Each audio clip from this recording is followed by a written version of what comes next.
Dear students, एक बार फिर से आपका स्वागत है हमारे यूट्यूब चैनल पर।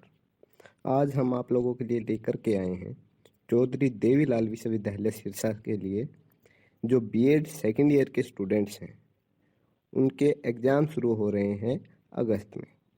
तो आप लोगों के लिए हम लेके आए हैं कुछ इम्पोर्टेंट क्वेश्चंस ताकि आप लोग अच्छे से इसकी तैयारी कर सकें और एक अच्छा स्कोर प्राप्त कर सकें।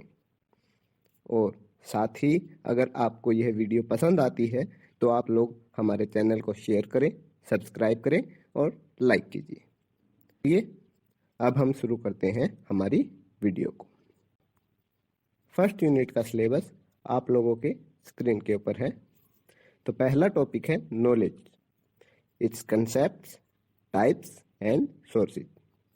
सेकेंड टॉपिक है theories of knowledge and then third topic है methods of acquiring scientific knowledge. इसके टाइप्स हैं आगे tradition, authority, experience and reasoning. यह है आपका फर्स्ट यूनिट का सिलेबस है। तो अब हम देखते हैं कि लास्ट ईयर इस यूनिट में से कौन कौन से क्वेश्चंस पूछे गए हैं। पहला क्वेश्चन है साइंटिफिक नॉलेज। यह 2 मार्क्स के अंदर आपके जो है पूछा गया था। उसके बाद सेकंड क्वेश्चन है discuss the concept of knowledge, it's type and sources in detail, जो आपका पहला टॉपिक है। ठीक है। उसके बाद नेक्स्ट क्वेश्चन पूछा गया what are the different methods of acquiring scientific knowledge. तो आप लोग इस प्रकार से देख सकते हैं कि इस यूनिट का लगभग हिस्सा जो है एग्जाम में कवर हुआ है। अब हमारा जो कंसेप्ट रहता है कि लास्ट ईयर जो क्वेश्चंस आए हैं इस साल वो रिपीट ना हो करके दूसरे क्वेश्चंस को जो है प्रेफर किया जाता है। तो अब इस साल के लिए अगर हम देखें तो हमारा सेकंड जो टॉपिक है थ्योरीज ऑफ नॉलेज, वह हमारा मोस्ट इम्पोर्टेंट टॉपिक बन जाता है। तो इसके आने के पूरे चांसेस है। इसके अलावा अब जो सेकंड क्वेश्चन है वो आपका बनेगा नॉलेज कंसेप्ट, इस टाइप एंड सोर्सेज। जो थर्ड टॉपिक है उसके मुकाबले जो फर्स्ट टॉपिक है वह ज्यादा इंपॉर्टेंट है, इसलिए हम चाहेंगे कि फर्स्ट जो टॉपिक है उसके ऊपर आप ज्यादा फोकस करें। इसके अलावा जो थर्ड टॉपिक में जो आपके पार्ट्स दिए हुए हैं ट्रेडिशन, अथॉरिटी, एक्सपीरियंस, रीजनिंग, इनमें से आपको छोटे क्वेश्चन जो है 2 मार्क्स का वो देखने को कहीं ना कहीं मिल सकता है। तो इसी के साथ हम चलते हैं अब अगली यूनिट पे। तो आपकी सेकंड यूनिट का सिलेबस जो है वो है national knowledge economy, first topic है। सेकंड टॉपिक है आपका नेशनल नॉलेज कमीशन और उसके बाद थर्ड टॉपिक आता है सेकंड टॉपिक से ही related national knowledge commission on management of education. Then fourth topic आपका आता है Indian knowledge system, elementary, secondary and higher education. ये 3 अलग अलग टॉपिक है। ठीक है। तो अब देखते हैं हम लास्ट ईयर इनमें से कौन कौन से क्वेश्चंस पूछे गए हैं। लास्ट ईयर पहला क्वेश्चन पूछा गया है नेशनल नॉलेज इकोनॉमी, जो आपका पहला ही टॉपिक है। ये आपको 2 मार्क्स में पूछा गया है लास्ट ईयर। उसके बाद जो बड़े क्वेश्चंस है उनमें आपसे पूछा गया discuss national knowledge commission on management of education, जो आपका थर्ड टॉपिक है। आप सेकंड टॉपिक और थर्ड टॉपिक में कंफ्यूज नहीं हो, ये दोनों अलग अलग टॉपिक्स हैं, अलग अलग क्वेश्चन बनेंगे इनके ऊपर। ठीक है। थर्ड क्वेश्चन पूछा गया discuss national knowledge commission in detail, और उसके साथ आपका जो फोर्थ टॉपिक है वहां से एलिमेंट्री एजुकेशन का जो टॉपिक है, सिर्फ एलिमेंट्री वाला, वो इसके साथ कंबाइन कर दिया गया है। इस प्रकार आप देखेंगे कि सेकंड यूनिट का भी लगभग सिलेबस जो है एग्जाम के अंदर कवर हो रहा है। बट इंपॉर्टेंट टॉपिक के अकॉर्डिंग अगर हम देखें तो जो आपका फोर्थ टॉपिक है, लास्ट जो टॉपिक है इंडियन नॉलेज सिस्टम, इसमें से आपके 3 पॉइंट हैं elementary, secondary and higher education. हर साल तीनों में से एक जरूर से भी जरूर पूछा जाता है। तो मैं आपसे चाहूंगा कि आप ये तीनों टॉपिक बहुत अच्छे से कवर करें। उसके साथ ही जो आपका सेकंड टॉपिक है नेशनल नॉलेज कमीशन, यह भी आपका जो है इंपॉर्टेंट क्वेश्चंस में आ जाता है।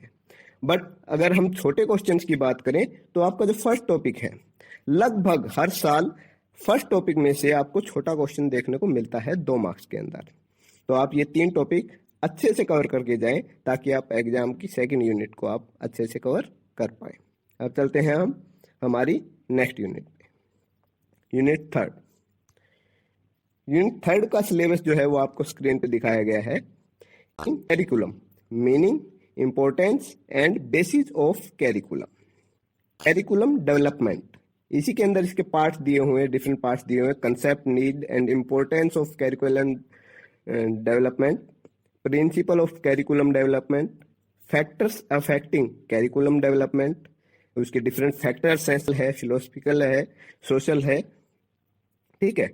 उसके बाद नेक्स्ट टॉपिक आता है आपका स्टेप ऑफ कैरिकुलम डेवलपमेंट, और उसके बाद लास्ट टॉपिक आपका है issues and trends in curriculum development.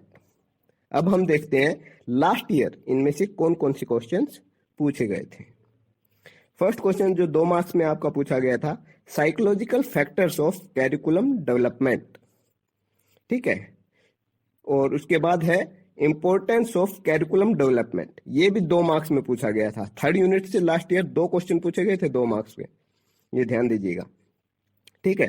उसके बाद लास्ट क्वेश्चंस जो है आपके, उनकी अगर बात करें तो आपका जो पूछा गया था, elaborate the concept, need and importance of curriculum development.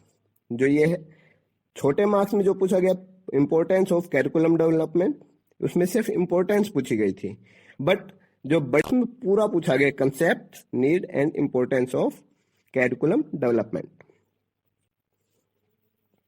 उसके बाद लास्ट क्वेश्चन पूछा गया है, what are the different steps, issues and trends of curriculum development. Last के दो टॉपिक्स को जो है मर्ज करके उन्होंने एक क्वेश्चन बनाया है। अब अगर हम इंपॉर्टेंट क्वेश्चंस की अगर बात करें तो सबसे इंपॉर्टेंट क्वेश्चन जो यहाँ बनता है, फैक्टर अफेक्टिंग कैरिकुलम डेवलपमेंट। इसमें 3 फैक्टर्स हैं, फिलोसफिकल, सोशल और साइकोलॉजिकल। तो इन तीनों में से कहीं ना कहीं आपको जो है क्वेश्चन देखने को मिलेगा, या तो कंप्लीट तीनों को, या तो तीनों को कंबाइन करके वो आपसे एक बड़ा क्वेश्चन पूछ लेंगे, या फिर तीनों में से किसी एक को वो छोटे क्वेश्चन में इन्वॉल्व कर सकते हैं। सेकंड जो क्वेश्चन बनता है इंपॉर्टेंट, वो आपका सेकंड टॉपिक है concept, need and importance of curriculum development. ये क्वेश्चन लगभग हर साल आपको देखने को मिलता है क्वेश्चन पेपर के अंदर, इसलिए ये बहुत इंपॉर्टेंट है, इसको बहुत अच्छे से आप तैयार करके जो है जाइएगा। उसके बाद अगर थर्ड क्वेश्चन की अगर हम बात करें तो वो है issues, trend and trends in curriculum development. ये क्वेश्चन मैं इंपॉर्टेंट में इसलिए रख रहा हूं क्योंकि आपको पता है अभी रिसेंटली न्यू एजुकेशन पॉलिसी आई है, तो उसमें ट्रेंड्स में किस तरह से कैरिकुलम जो है चेंज किया जाएगा, डेवलप किया जाएगा, तो उसके लिहाज से जो है पेपर सेट करने वाला इस क्वेश्चन को इंपॉर्टेंट क्वेश्चंस में इन्वॉल्व कर सकता है, ठीक है। तो अब हम चलते हैं हमारी अगली यूनिट के ऊपर, यूनिट 4। यूनिट 4 के अगर सिलेबस की बात करें तो यूनिट 4 में आपके पास मॉडल्स दिए गए हैं कैरिकुलम डेवलपमेंट के। ग्रास रूट मॉडल है, सिस्टम मॉडल है एंड एडमिनिस्ट्रेटिव मॉडल है। Curriculum evaluation, concept and its importance, steps of curriculum evaluation. उसके बाद आता है suggestions and recommendation in curriculum development as per the following commissions. Different commissions आए हैं जिन्होंने हमारे कैरिकुलम डेवलपमेंट के ऊपर वर्क किया है, उन्होंने अपनी रिपोर्ट दी थी, तो उसके अकॉर्डिंग 3 अलग अलग जो है कमीशन यहाँ पे दिए गए हैं। सेकेंडरी एजुकेशन कमीशन 1952 में आया था, इंडियन एजुकेशन कमीशन 1964 में आया था, उसके बाद नेशनल पॉलिसी एंड एजुकेशन 1986 में आया था। यह है आपका पूरा सिलेबस 4th यूनिट का। अब हम देख लेते हैं कि लास्ट ईयर कौन कौन से क्वेश्चन इसमें से पूछे गए थे। लास्ट ईयर इसमें से छोटा क्वेश्चन कोई भी नहीं पूछा गया था 2 मार्क्स में, इसमें सिर्फ बड़े क्वेश्चन पूछे गए थे। जो पहला क्वेश्चन है वो है describe in detail the different models of curriculum development, जो आपका पहला ही टॉपिक है। इसमें आपको तीनों जो मॉडल है वो डिस्क्राइब करने पड़ेंगे क्योंकि उनने सभी मॉडल्स पूछे गए हैं, डिफरेंट मॉडल्स पूछे गए हैं, ठीक है। उसके बाद सेकंड क्वेश्चन आता है आपका जो लास्ट टॉपिक है, Write in detail the suggestion and recommendation in curriculum development as per national policy on education. हाँ, एक चीज का और ध्यान रखिएगा, एग्जाम के अंदर कई बार जो है सन नहीं देता आगे, जैसे इस क्वेश्चन में पूछा गया है नेशनल पॉलिसी ऑन एजुकेशन। ठीक है, तो आपको ये ध्यान रखना पड़ेगा कि सेकेंडरी एजुकेशन कमीशन जो है 1952 में आया था, इंडियन एजुकेशन कमीशन जो है 1964 में आया था, और नेशनल पॉलिसी ऑन एजुकेशन 1986 में आई थी। तो कई बार अगर सन नहीं देता है तो बच्चे कंफ्यूज हो जाते हैं कि ये कौन सा जो है कमीशन यहाँ पे लिखना है, इसलिए ये ध्यान रखिएगा। अब अगर हम इंपॉर्टेंट क्वेश्चंस की बात करें तो इस साल जो ये 3 कमीशन है, 3 कमीशन में से हर साल कोई ना कोई एक कमीशन जरूर पूछा जाता है, इसलिए इसको मोस्ट इंपॉर्टेंट रख करके आप जो है तैयार करें। और दूसरा जो क्वेश्चन इसमें बनता है वह आपका मॉडल्स के ऊपर ही बनता है।